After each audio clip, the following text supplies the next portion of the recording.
Écoutez, nous sommes aujourd'hui dans une situation un peu particulière, très importante pour la Maison des Adolescents du Gard, puisque nous avons la lourde responsabilité et en même temps le plaisir d'organiser les journées nationales.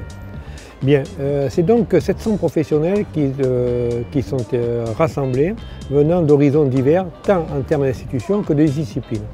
Et ça reflète bien ce que nous avons voulu que soit la Maison des Adolescents depuis son origine, à savoir le point de convergence et de rencontre de lieux institutionnels qui sont habitués à traiter la question de l'adolescence et de disciplines professionnelles qui apportent leur concours à la compréhension de cette période un peu singulière de la vie.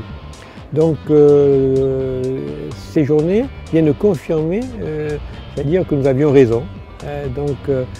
Lorsque nous nous sommes battus pour ouvrir cette maison d'adolescents il y a 8 ans maintenant,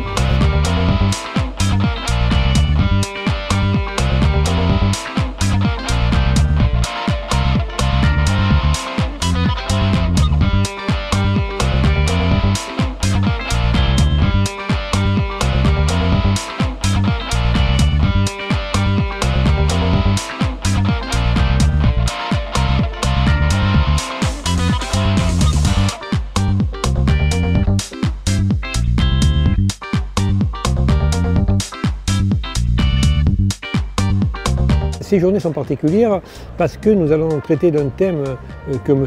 Rigolo, tout à l'heure, directeur de la Maison des Adolescents, vous présentera, c'est-à-dire les cultures adolescentes.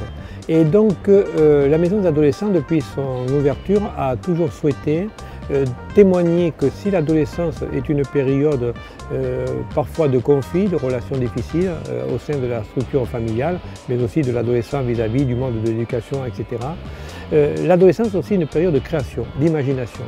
Et donc depuis le début, dans un espace au sein de la Maison des Adolescents, qui a un très joli nom puisque c'est la salle des possibles, nous accueillons des expositions qui témoignent de la créativité des adolescentes et des adolescents. Et puis nous avons réussi à ouvrir ce lieu, que ce soit un lieu d'exposition, d'expression artistique intergénérationnelle.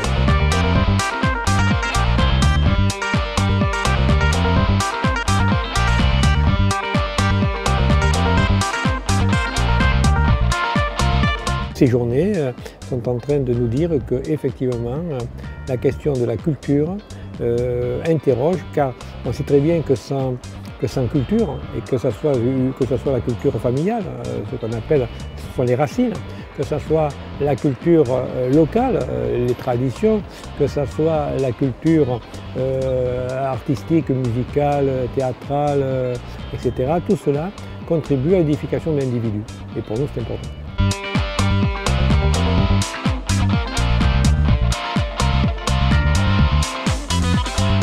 Alors comme tous les 18 mois ou à peu près, les maisons des ados se retrouvent pour faire leur journée d'études.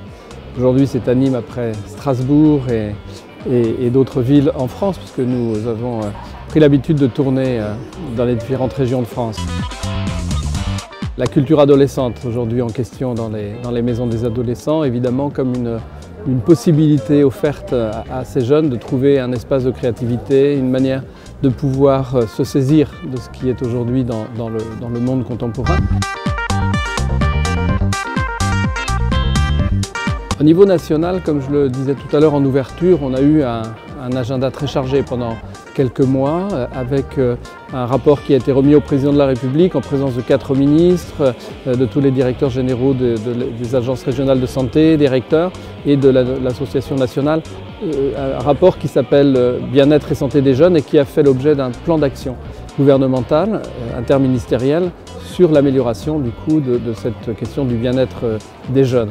Les maisons des ados étant considérées comme un acteur central, pilier du dispositif comme c'est écrit dans le rapport, pour mettre en œuvre un certain nombre d'actions partenariales dans une politique publique partagée.